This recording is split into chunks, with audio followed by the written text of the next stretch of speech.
Namaste everyone. Welcome to Advaita Vedanta Satsang House. The ongoing sessions are on Bhagavad Gita. Today is number 16. I've pasted the YouTube link for Advaita Retold channel where you can access all the replays. You can also access them in Clubhouse. Just to maintain the decorum of the platform, we'll close the hand raising and the chat when Binduji is offering the class, after which we'll open up the session for Q&A. Over to you, Binduji. Thank you. Thank you, Prakash. Namaste. Welcome, everyone. Invocation. Om Namo Brahma Dibhyo Brahma Vidya Sampradaya Kartrabhyo Vamsharishibhyo Mahatbhyo Namo Gurubhyaha Shruti Smriti Purananam Alayam Garunalayam Namami Bhagavat Padam Shankaram Loka Shankaram Shankaram Shankaracharyam Keshavam Badarayanam Sutra Bhashya Kritau Vande Bhagavantau Punah Punaha Ishvaro Guru Ratmedi Murti Veda Vivagine Vyomavat Vyapta Dehaya Dakshinamurtaye Namaha. Om Shri Gurubhyo Namaha. The Dhyana Shlokam.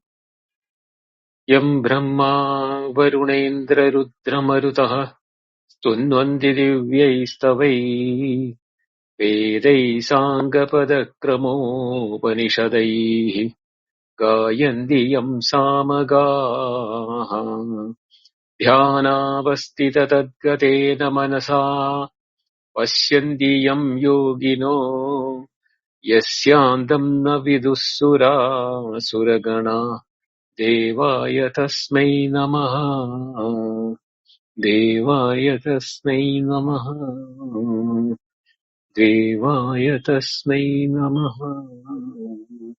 Om. In the last class, we have covered chapter 2, verse number 18. Andavanda ime deha nityasyokta sharirinaha Anashino aprameyasya tasmad yujjasva bharata. Andavanda ime deha andavandaha. These bodies are having definite end. Andavandaha. Sharirinaha nitya uktaha. This embodied self which is residing in every being, every creation, is told to be nitya or eternal. And that self is eternal, indestructible, aprameyasya, incomprehensible or beyond apprehension. Tasmad yujyasva bharata. Therefore, you have thrown away all your bow and arrow and saying you are not going to fight. Please think about it with this knowledge in your understanding now. You have to differentiate between the eternal and ephemeral. And therefore, with that knowledge which removes your delusion, yujyasva bharata, you are being asked to reconsider your decision not to fight. The next verse and the verse after that. These two are lifted from Kathopanishad. So, Shankaracharya treats them as mantra, not as a sloka of Bhagavad Gita, whereas the mantra of Upanishad mantra. With slight variation, but the meaning is the same. Ya enam vetti hantaram, yaschainam manyate hatam, ubau tau na vijanitaha, nayam handina hanyate. The same thing in the Kathopanishad Dvitiya Adhyaya, verse number 19 there also, is that Ya enam veti handaram yaschainam manyate hatam ubhautau na vijanita nayam handi hanyate is how it is in the Bhagavad Gita. The same thing is appearing in the Kathopanishad also. I'll take it up later. Okay, so what happens there is that Shankaracharya starts the shloka with an introduction. Shoka mohadi samsara karana nivrityartaha Gita Shastram na pravartakam ityetat asya arthasya sakshibhute richau aniniya Bhagavan. Means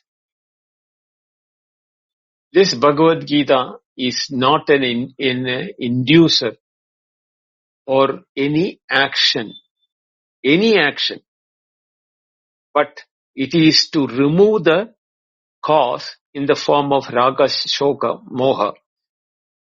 Sri Krishna he quoted 2 Veda mantras which are in the form of supportive idea for that. Krishna is also taking the Shastra as pramana for his statement because the ultimate means of knowledge, Shastra is considered as a valid means. And then he says that, Yattu manyase yuddhe bhishmadayaha maya hanyante ahameva tesham hanta iti esha buddhi mrisha eva. Katham.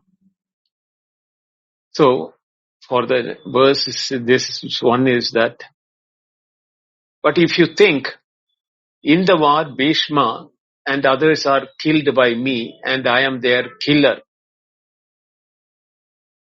If this type of thinking is there with you, they are Mrisha Eva, means they are false. There is a delusion for it. How? For that he is quoting the Kathopanishad mantra. Yayenam veti hantaram yaschainam manyate hatam ubau tau na vijanitaha nayam hantina hanyate. Yaha, one who, he who, or one who, enam hantaram veti, he considers, or veti means understands, antaram means capable of killing or the slayer. Enam means this soul. Here this enam is a pullinga which is indicating the Atma. Cha, and also yaha enam hatam manyate. He who thinks that it is killed because of me. Manyate, that is what he thinks. Tau ubau, both of them, both of this understanding. Na vijanitaha, do not know. I am na hantin, I am na hanyate. This Atma or soul, sharirinaha, is what the word in the previous verse is referring to that as I am. Na hanti, it neither kills, I am na hanyate. It is not killed also. So when it is, he is talking about two situations. If you think you are going to be the killer, or if you think because of you, it is being, their Atma is being killed, both of them do not know the reality. Atma does not kill, nor does it get killed. Ya enam prakritam dehinam veti vijanati hantaram hanana kriyayaha kartaram yaha cha enam anyo manyate hatam deha hananena hataha aham iti Hanana kriyayaha karma bhudam tau ubhau na vijanitaha na janavantaha avivekinaha atmanam. Avivekena atmanaha. So what does it say? Ya enam iti. Now he is explaining that, the first line. Ya enam prakrite dehinam handaram hanana kriyayaha kartaram atmanam veti vijanati. One who mistakenly considers this, that the above mentioned, means Sharirina, the previous verse, Atma, as the agent of killing, is a kartaram. Kartaram means the agent. One who causes the action is called a karta. So agent of killing, and cha yaha anya enam hatam deha hananena aham hantaha iti hanana kriyayayaha karma bhudam atmanam manyate. And one who considers Atma to be killed in this manner, I am killed by the killing of the body, considers Atma or himself to be the object of action. One is the subject of action, here is the object of action. Tau ubau avivekena atmanam na vijanitaha. Both of them do not know the self in true nature, the object of eye cognition. The self, what is the self? Aham pratyaya vishayam. Aham pratyaya vishayam. That is the object of the eye cognition, not the ego. Because of the confusion between the real and the unreal self. Handa aham hataha asmi aham. Iti deha hananena atmanam aham pratya vishayam yau vijanitaha tau atmaswarupa anabhijnaham. Atmaswarupa anabhijnau ityartaha. Yasmat na ayam atma hanti na hanana kriyaha karta bhavati na cha hantyante na cha karma bhavati ityartaha avikriyatvad. So he is now explaining that deha hananena handa aham. On account of killing of the body, when the body is slain, handa aham, he considers that he is being killed.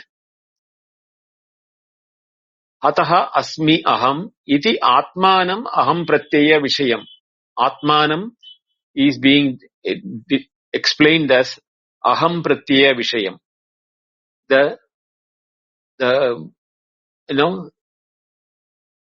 cognitive as I is the aham, is the atma. Yav vijanitaha tau atma swarupaha anabhijnaha ityartaha. So those who think I am the killer or I am getting killed, those people who are thinking in this fashion are ignorant, anabhijnaha. They are ignorant of the true nature of the self. Yasmat nayam atma hanti na hanana kriyayaha karta bhavati na hanyate cha karma bhavati ityartaha avikriyatvad. He is repeating once more. Because this self does not kill, does not become the agent for killing, nor the Atma does not become an object of killing. The reason for this is because Atma is changeless. Avikriyatvad. Vikriya means change. Avikriya means changeless. And avikriyatvad means because of the nature of Atma is changeless. Kadam avikriya atmeti dvitiyo mantraha atma kadam avikriya. How is the Atma changeless?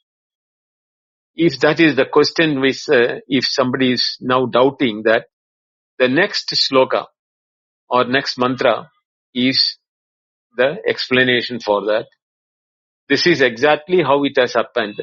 In the Kathopanishad, this mantra, Najayate Mriyate, comes first. and yena vettai hantaram comes second. So here the second verse, second mantra is that na jayate mriyate va kadachit nayam bhutva bhavita va na bhuyah ajo nitya shashwatoyam puranaha na hanyate hanyamane sharire. So I am kadachit na jayate. This soul at any time, or kadachit means at any point of time, jayate means taking birth. Na jayate means is never taking birth. That means this Atma has never an activity or an event called birth or taking place. Va or I am na mriyate, nor does it have a state where it is can be declared it is dead, or mriyate means dies. Va I am na bhutva bhuyaha pavita, that is, nor this soul not having born bhutva, having born again bhuyaha, again bhuyaha bhavita, that it becomes I am ajaha. This Atma is ajaha, is unborn because it doesn't have a birth. Nityaha is eternal. Shashwataha, everlasting. Cha puranaha, the primordial. Asti. Sharire anyadmane ayam na anyate. Of this body, in this body, being slain, this soul not is slain. That is, this body when it is being slain, the Atma which is in the body is not slain.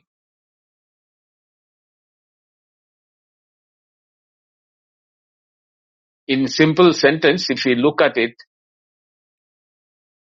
he who takes the self to be a slayer and he who thinks this, he is slain. How does he look at it?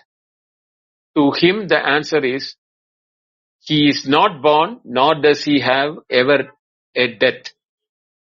After having been, he again ceases not to be unborn. Eternal, changeless, ancient, he is not killed when the body is killed. Shankaracharya has written a long explanation for this. There are two ways in which this word can be split in Sanskrit. So he is giving both. First way is that Ayam kadachit na jayate va mriyate. Ayam na bhutva bhavita na bhavati. Va bhutva bhuyah na bhavati. That is one way. Or the other one is Ayam bhutva na bhavita na bhavati na mriyate. Ayam na bhutva bhuya bhavita na bhavati na jayate. Ajam ayam ajaha nityaha shashwataha puranaha sharire hanyamane api na hanyate. That is, Atma is never born, is never dying. The self having been non-existent, does not become existent. So, we have to understand that.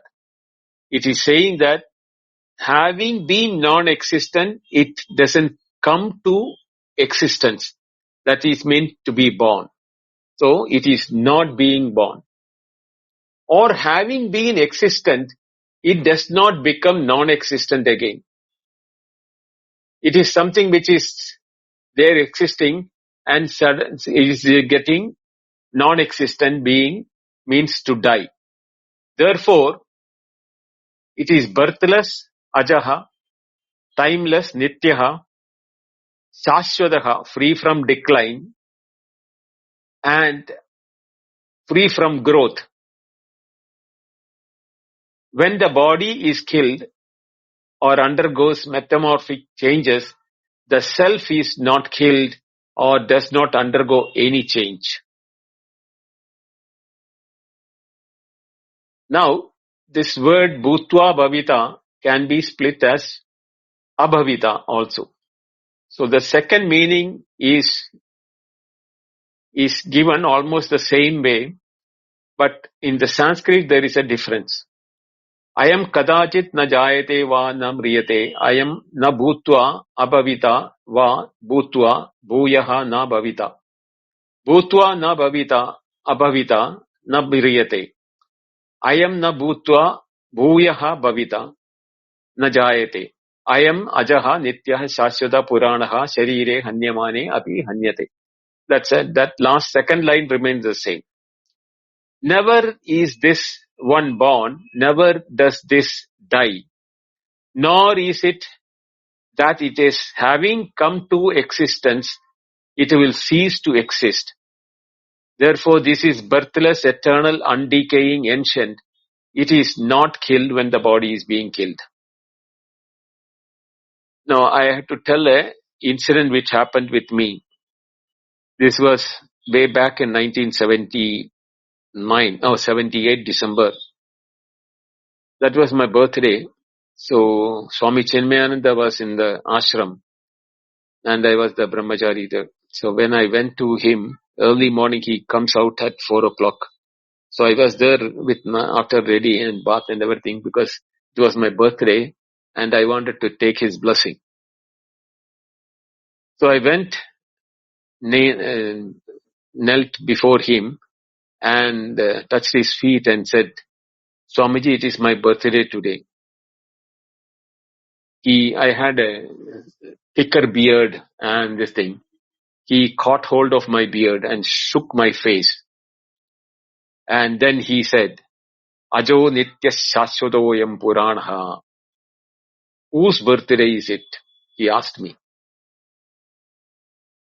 That was a message for me at that time. Ever since that, I never had any interest in my birthday celebration. Even though initially my family wanted to celebrate and everything, now they have come to an understanding that I do not celebrate birthday. Because the message was very clear from Swami Chinmayananda that I am that self which is ajaha, nityaha, shashwataha, puranaha. So that means we are thinking we are the body, so we have a birthday and we have a death. Only when we are asked to think who we are or we are being given guidance, we will think beyond our body. Having said that, can I get back to the Bhashya, Shankaracharya's, na jayate na utpadyate. Jani lakshana vastu vikriya na atmano vidyate ityartaha. The Atma is not born, not produced, which means the modification found in objects in the form of birth does not exist for the self. That is the meaning of na jayate. Tada na mriyate. The same fashion, mriyate. Va shabdaha cha arte. Va here is in the meaning of cha and meaning. Na mriyate cha iti anyaha vinasha lakshanaha vikriyaha pradishidyate. And the Atma does not die. The last modification in the form of death is negated. The word kadachit is connected with a negation of all. Here, there are only two modifications. So, in the following manner, the Atma is never born and Atma is never dying. Kadachit shabdaha sarvak vikriya pratishedau sabbhadyate. Najayate, mriyate, ityadi. This kadachit is a word which is Sarva Vikriya Pradishedam. All sorts of modifications are being negated in it. Now, we know there are 6 modifications. Jayate, Asti, Vardade, Parinamade, Apakshiyate, Nashyate. That is taking birth, then existing, then growing, then, changing, and then decaying and death. So all the type of Vikriya, Sarva Vikriya Pradishedau Sambadhyate. Because this meaning, Atma having existed, having experienced the act of existing, afterwards again attaining a non-existence is not there. Therefore, na mriyate. Same way it has told na jayate. Yohi bhutva na bhavita sa mriyate ityukte loke. Bhutva na bhavita. Because one who has having existed becomes non-existent is said to die. That is the last of the modification in the world.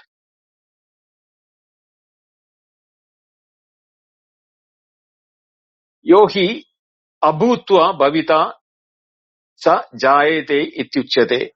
Naiva matma ato na jayate. Because in this world, one who having not been there, when it comes into existence, it is said to be born. Atma is not like that. Therefore, it is unborn. Ajaha. Yasmad evan tasmad ajaha. Yasmad na mriyate tasmad nityaha. So that ajaha means fall, indicating the cancellation of the birth idea, and nityaha is the cancellation of the death idea. Since in this manner both birth and death have been negated. Yadyapi Adyantayoho Vikriyayoho Pradishede Sarva Vikriyaha Pradishiddha Bhavanti Tadapi Madhyabhavinanam Vikriyanam Swashabdaihe Eva Pradishede Kartavya Anuktanam Api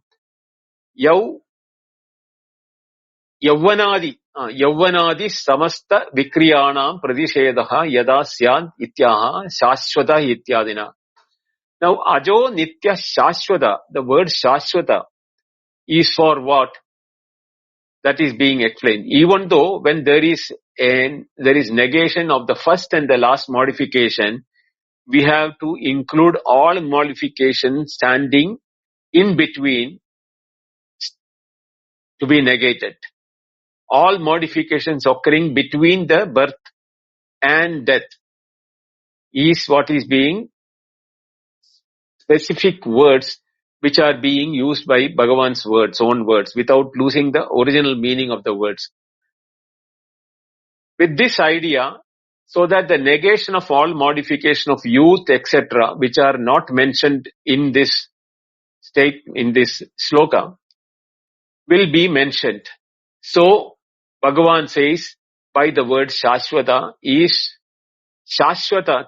is that word where changes happening, having born, then the changes happening. Shashwata iti apakshaya lakshana vikriya pradishedau shashwad bhavaha shashwataha. The word shashwataha is the modification in the form of declension is negated. That which exists forever without declension is called shashwata. Declension is the change of forms of an existing one. So the birth which when it is taken place, the one which has got a birth as a child goes through the declensions of, the adult to adolescence, adulthood, middle age and aging before dying. Na apakshiyate surupena niravayavatvad. Na api Gunakshayena apakshayaha nirganatvad.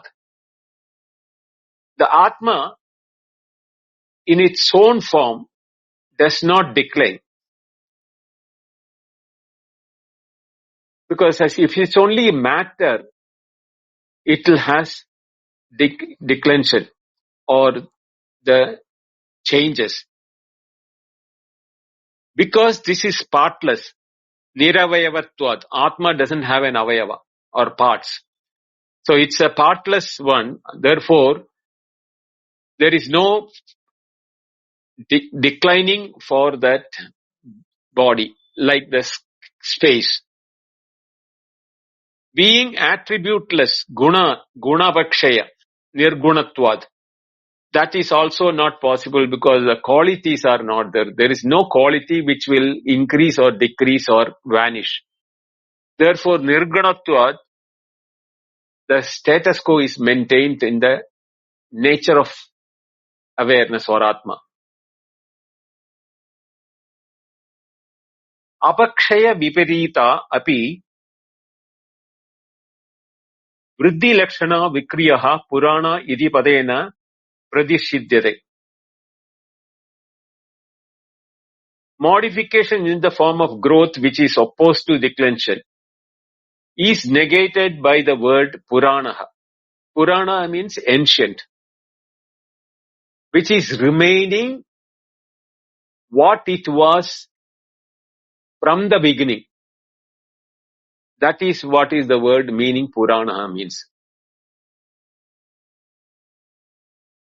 So, when he said Ajaha, Nityaha, Shashwataha, Puranaha, the 4 words includes all forms of modifications. Yohi avayava gamane upachiyate savardate abhiniva iti uchyate. Ayam tu atma niravayavatvāt pura api nava eva iti puranaha na vardate ityartha. So the meaning word is the na vardate. So because declension aspect of has been covered in the Shashwata. But then why did he say puranaha? Pura eva pura api nava eta eti nava iti. Even though it is old, it is as good as new. It is as if it is new. That is the meaning of Purana. So, avayava gamane upachiyate sa vardate abhinava iti uchyate. Because of the modification that can happen from the time of existence. If it is there by, growing. A child is growing into adolescent to an adulthood to a middle-aged stage. So that is a vardhanam or the way in which is. But if the child remains as a child without growing for centuries and centuries, we will call that child or that instrument, whatever may be the material, we call it as ancient. To indicate that this change of modification of growth is not there in the Atma. Atma is not born. It is Puranaha. Therefore, it is ancient as if it is as it was there, it is remaining even today. Even when the death happens, it will remain. There is was Shashwataha. So, Nityaha, Ajaha, then Puranaha, Nityaha, Shashwataha. If you take it that way, Ajaha means unborn. Therefore, Puranaha. Pura eva, even though it is ancient, it is as good as new. Nityaha, it is eternal. Therefore, Shashwataha, it is eternal. It is na declension. There is no declension for it. It is remaining the same. That is the way in which we have to understand Atma. Because one expands by addition of parts at that time, it is said to go that he grows and he is new. However, earlier also this Atma, because of it being partless, was indeed new. Therefore, the word Puranaha means did not grow or does not grow. Tata na hanyate hanti atra viparinamarte drashtavya puruktaye na viparinamate ityartaha. Similarly, Atma is not killed, does not undergo transformation even though the body is killed, undergoes metamorphic changes in the physical body or the subtle body. In this context, the root han, which is meant for be the killing, should be seen as a sense of metamorphic change for the avoidance of repetition of nitya. The word nitya has already conveyed that it is not killed. Then why did na hanyate has been used? It is used to show that the Atma does not undergo metamorphic changes. So, hanyamane viparinamanyate mane api na parimana manyamane api sharire. So, okay. So, anyamane viparinamanyamane api. That is, even when there is a change. Asmin mantre षट् bhava vikaraha laukika vastu vikriyaha atmani pradishidyate. Sarva prakara vikriya rahita atma iti vakyartaha yasmadevam tasmad upautau na vijanitaha iti purvena mantrena asya sambandhaha. So, in this shloka, the 6 modifications which are there for existent beings, which are modifications of the world, are negated. This self is free from all modifications, meaning the birth, existence, growth or transformation, decay and death. These are the 6 form transformations, 6 modifications for every existent being. But Atma is existence and it is not an existent being. So there is a difference between an existent being and existence. Therefore, both of them do not know the self, who thinks that I am getting killed or I am killing somebody. Both of them do not know the self. Because one who knows Atma in this form, that it doesn't have any changes, it is free from all changes, cannot think that either he is killing or he is he is getting killed.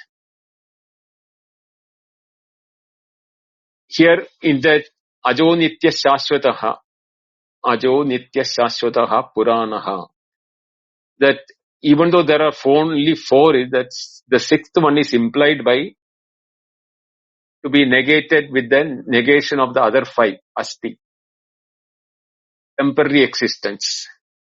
That is not mentioned here. Here the commentator says, na bhutva bhavita na bhuyaha, as a asti vikaraha. Na bhutva bhavita na bhuyaha, having not been there, it does not come to existence. Or having been there, it does not become non-existent. Negates asti vikara also. So, enam veti hantaram ityanena mantrena hanana kriyayaha karta karma cha bhavati iti pratitnyaya na jayate ityanena avikriyatvam hetum muktva pratitnyartam upasamharati yena veti hantaram iti anena mantrena hanana kriyaha karta karma cha bhavati pratitnyaya. So, one who considers Atma to be the killer, or Atma does not become is karta or karma of the act of killing, having proposed in this manner, not born, ajaha, by this shloka, having mentioned the reason for the changeless, nityaha, by stating that possibilities of modifications are not there, and avikriyatvam, where there is no modifications possibility. Then the translation will be the reason for the form of changeless. The Atma. Now, Bhagavan concludes the idea, Artha, which was proposed, that Atma is Akarta. Now, either the doer nor is the object of action. Now, here, this next verse is a long commentary. I will take the verse and the meaning and will conclude today's talk. Veda vinashinam nityam ya ena majam avyayam kadam sappurusha partha kadam ghatayati handikam.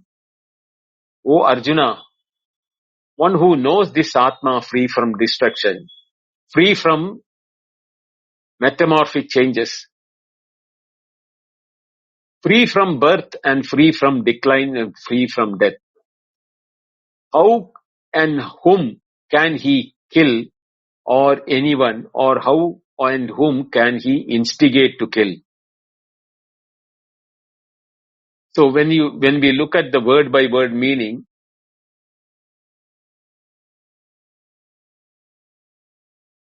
Veda Partha, hey Partha, Yaha Purushaha Enam Avinashinam Nityam Ajam Cha Avyayam Vedaha means Ena Yaha, one he who, Purushaha, that he who is the adjective for the Purushaha.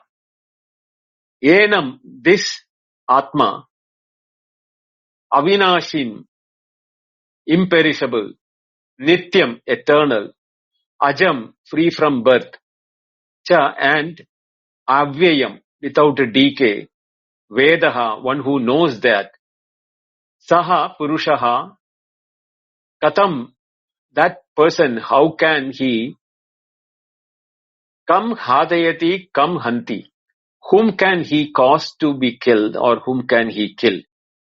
He can neither be a cause for killing nor can he kill himself. So if we look at this, what we have now to summarize from the 3 verses which we have gone through today is that we have to categorically make a distinction between Atma and Anatma or the Deha, which we consider as our reality. That is what is being clarified by Krishna to Arjuna. He is not instigating Arjuna to kill or fight or anything. He has already started it, which we saw in the last class. Here he wants to make the knowledge a conviction in Arjuna, for which he quoted 2 shlokas from Kathopanishad. Na jayate mriyate, or the previous one, now yena veti hantaram. So these 2, which clearly says that anything which we consider as seen possible to an object inside the knowledge or the content of knowledge, we should analyze that. That if it is having any of the modifications, any one of the modification or any more than one of the modifications, if it is suddenly that has come, the object has come into existence, means it has got a birth. It was not known in our awareness. It has come suddenly and we know about it. Then it vanishes from our knowledge. So the object has a birth and a death. Now some objects undergo metamorphosis in between. Their growth and transformation, decay and destruction. If all the 6 are there, this is the Shatvikara what is being told. So when we look at it, every experience of ours there is a content to it. And that content has always this aspect of one of the transformations. But the awareness in which the objects are being experienced from our side, it is not the individuality, not the ego. Even that comes and goes. What I thought as myself as an individual ego as a child is not the individualized ego which I am having now. It will not be the same when after few years also. By the time transformation would have happened to the body. So even the ego undergoes transformation. The mind goes transformation. The intellect goes through transformation. The body goes through transformation. This is as far as I am concerned. Now the world of objects are concerned, they are all coming into my awareness as something which has been born as if new or dead. And they are not nitya, they are not eternal. That object doesn't remain as object for thing.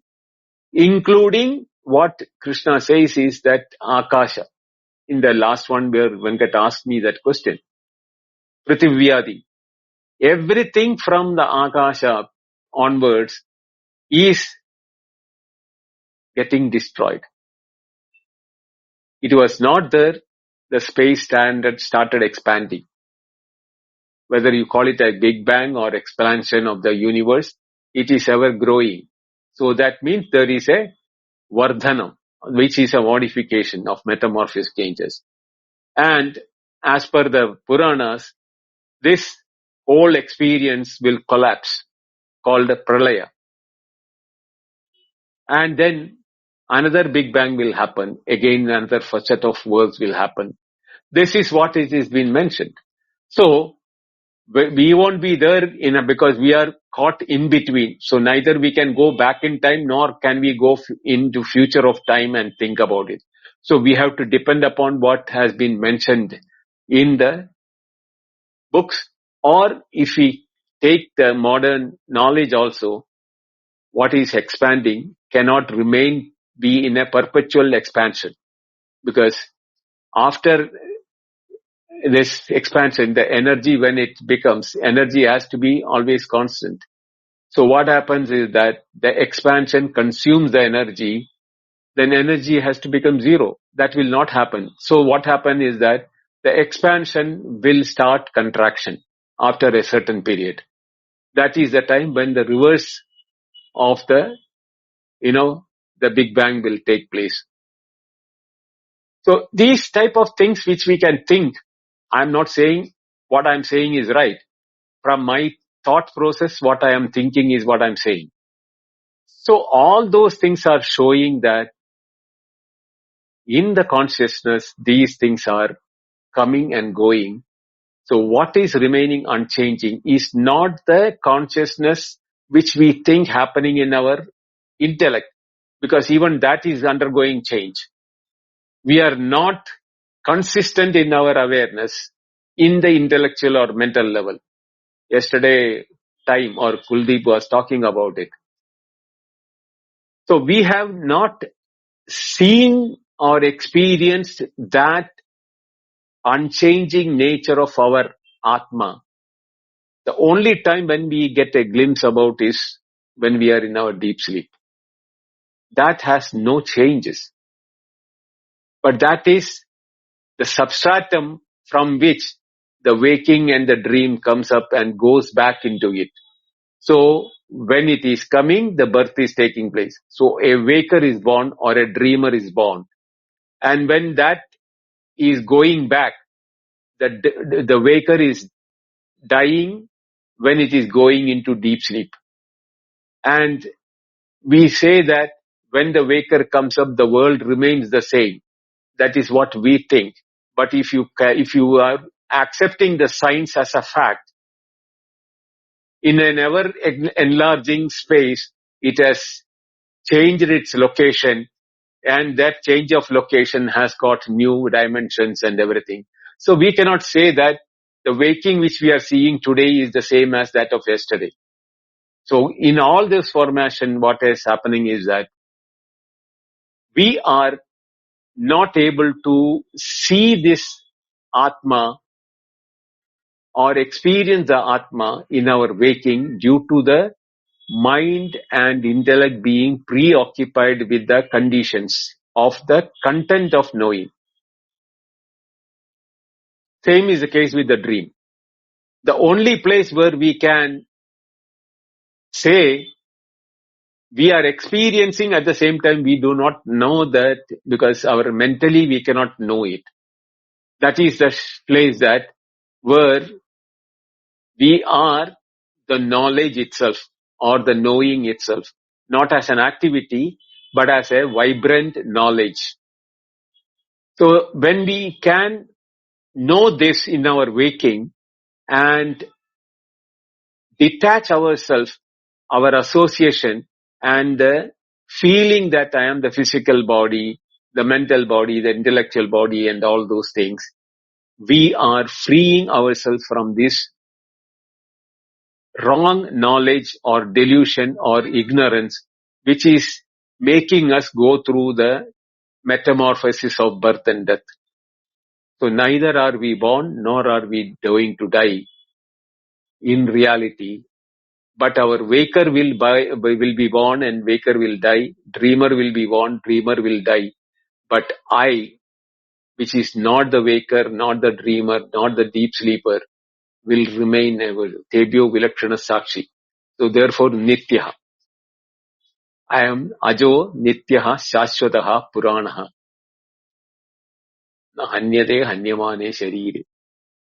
Therefore, I am neither being the body nor any changes in the body is mine. I am unborn, eternal, changeless, and ancient, as if new. Every moment I am new. There is not even time there in that. There is no space in it. So a state where it is pure being, Satchidananda Rupam. That is what we are. I'll stop it here today. We'll continue tomorrow. Om Purnamada Purnamidam Purnat Purnamudachyate Purnasya Purnamadaya Purnameva Vasishyate. Om Shanti Shanti Shanti. Harihi Om. Shri Gurubhyo Namaha. Harihi Om. Thank you. Dhanyawad.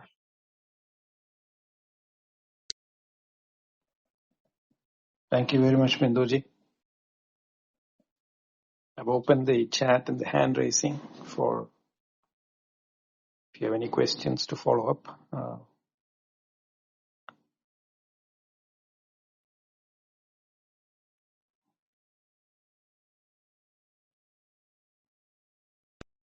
Namaste. Hari Om Binduji. Namaste Binduji. I think it is well navigated, Binduji, in terms of describing Purusha. The point where we gotten into just an observation is like Sankhya. We try to completely isolate Purusha out of Prakriti. All we did was, that whole Bhashya did was, isolated Purusha. Has nothing to do with all the happening. So where are we navigating is the question here, Binduji. See, here Krishna is talking to Arjuna, who is under the delusion that he is killing his teacher, grandsire and cousins, or he can get killed. So Krishna wants Arjuna to get out of the delusion so that he is already prepared for war, for which he asked him, Krishna, to take the chariot in between the two armies to see who are all there to fight. That shows the readiness. But he got into a melancholy or a delusion when he saw them and when he thought that I am going to kill them. So Arjuna's delusion is the only issue which Krishna want to remove it. But in the today's situation, we are all Arjunas.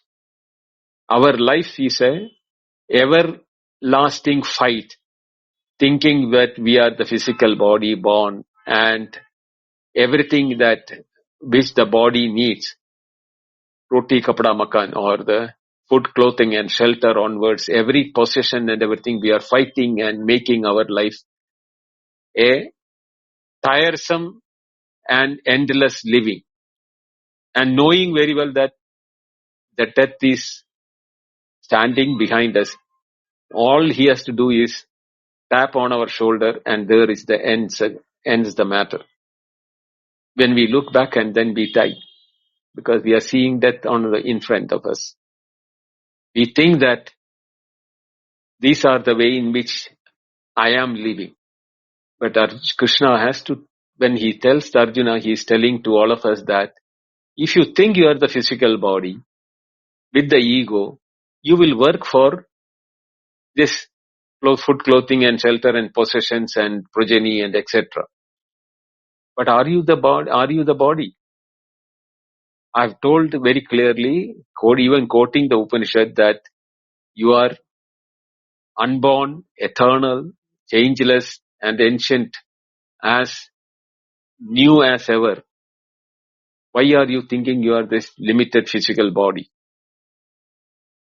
That question, if it is to be analyzed by us, then only we can get out of our ignorance. And this, in another way, is the same way, Aprokshanubhuti, where Shankaracharya mentioned the different nature of the body from the physical body, or even in the Taittiriya, where it took us Panchakosha Viveka, or from the, Annamaya, Pranamaya, Manomaya, Vijnanamaya, Anandamaya Koshas. And when we ever proved that we are none of them, or we are aware of all of them, means that awareness is the truth, not the content of the awareness. That also was given there. So in all those things, what we are being told and taught is that we are under the delusion if we do not accept that we are Atma. And what is Atma has to be known from these verses which Krishna is telling Arjuna. This is becoming clear, Banerjee. Then, from a point of view of Arjuna, is that extreme sort of distilling the nature of Atman, will that ever lead to clarity of action in first place? Is that going to be covered in the future verses somewhere? Or, we are going to keep isolating, filtering among every verse here? We are going to be taken held by Krishna stage by stage. The third chapter beginning question by Arjuna is what you asked me right now. This is exactly the question which Arjuna asked Krishna also. You are telling me that, the Pravritti Marga is not as good as the Nivritti Marga. Then why are you pushing me to do the Pravritti? Or why are you forcing me to do the war? It's better that I take up sannyasa and go. So for that, Krishna gives the answer which will be helpful for all of us. How to be in action without being in action. It is a very contradictory statement, but that is what Krishna is going to teach us. To be in the thick and thin of action without being the actor of it is what he is going to teach us. And there he tells that very clearly that, yoga karmasu kaushalam. The dexterity in action is what is called the yoga. So he is teaching us the yoga of karma yoga, in such a way that our dexterity will become the means of achieving the means of action without being involved in action.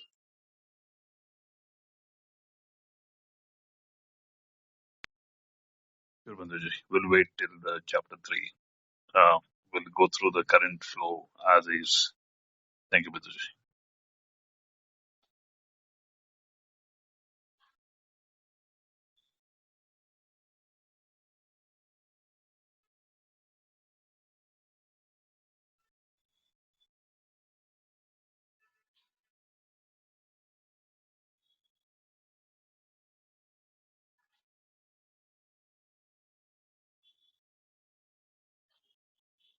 Prakash, I think nobody else is there.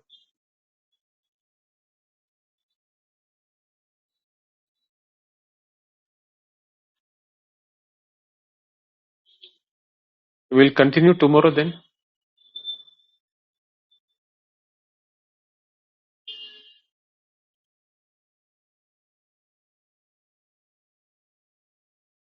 Namaste, Patrick. Namaste, Bindo. It was just something that dawned on me that I hadn't really thought about before. The tone, and I've got numerous copies of the Gita, and I've read it, numerous times from different, sections, and just listening to you, there's a reverence that Arjuna had for Krishna that was his guard. Like, what I was thinking about is why people don't get this. Like, it's so simple.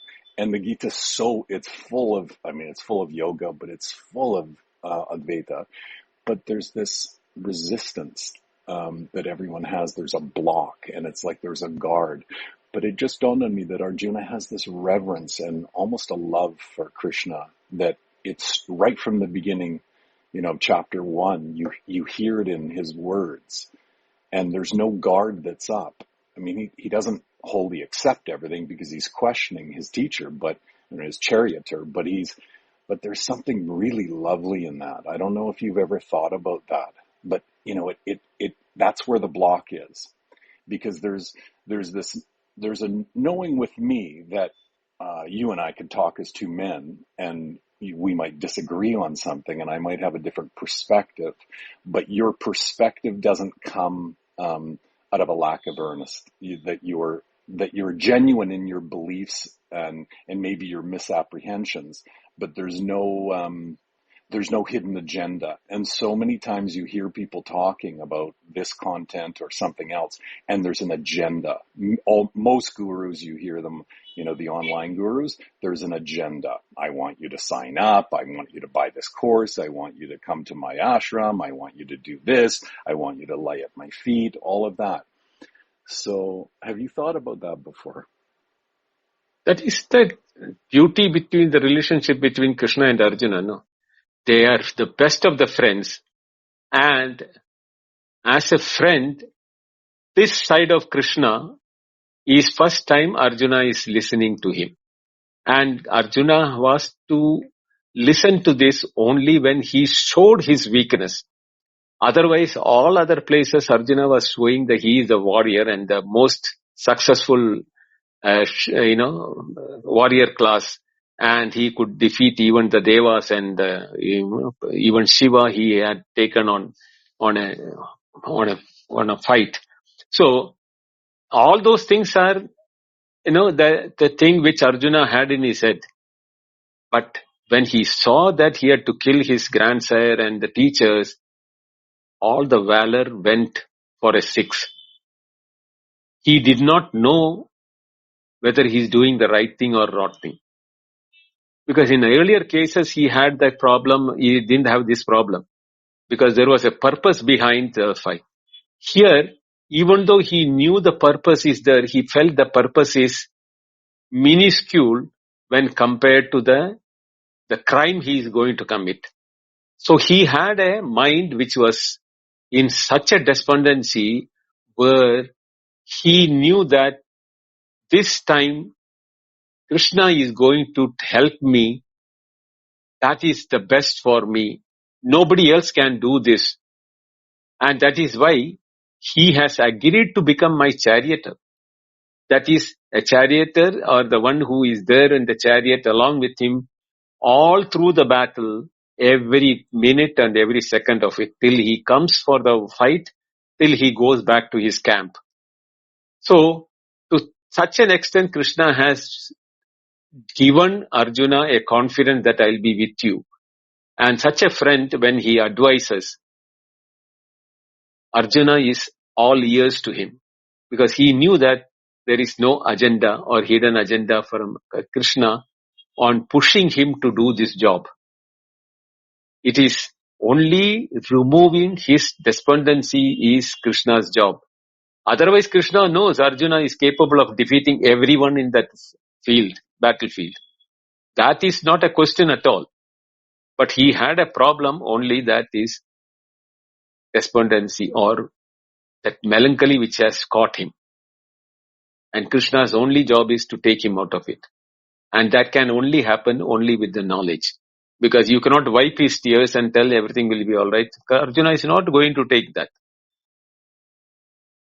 So he had to be given the truth such a way that he goes beyond the body level compulsions to the dharma which he is supposed to be fighting for.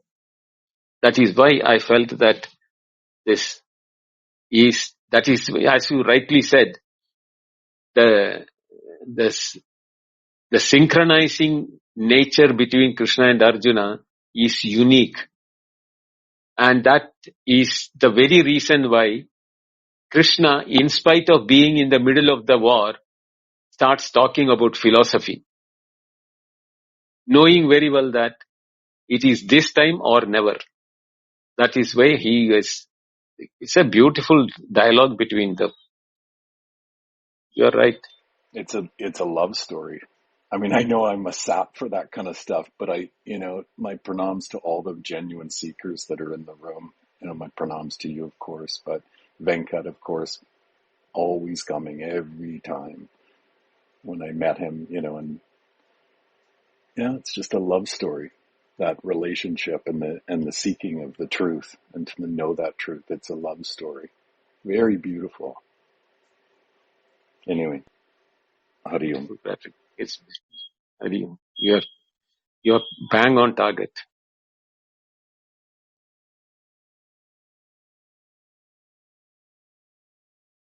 Okay, Prakash, I think we'll call it a day. Sure. I'll just thank everyone for attending this session. And again, thanks specifically to Venkatji and Patrick for coming up and participating in the discussion. And again, a heartfelt thanks to Bendoji for this constant manana on Bhagavad Gita. Hari Om. Thank you, Bendoji. Thank you, Prakash, Venkat, and Patrick, and all of you who have been there for listening to the Bhagavad Gita. We'll continue our series tomorrow, same time, 8:30 p.m. Indian Standard Time. Until then, Hari Om. Good night.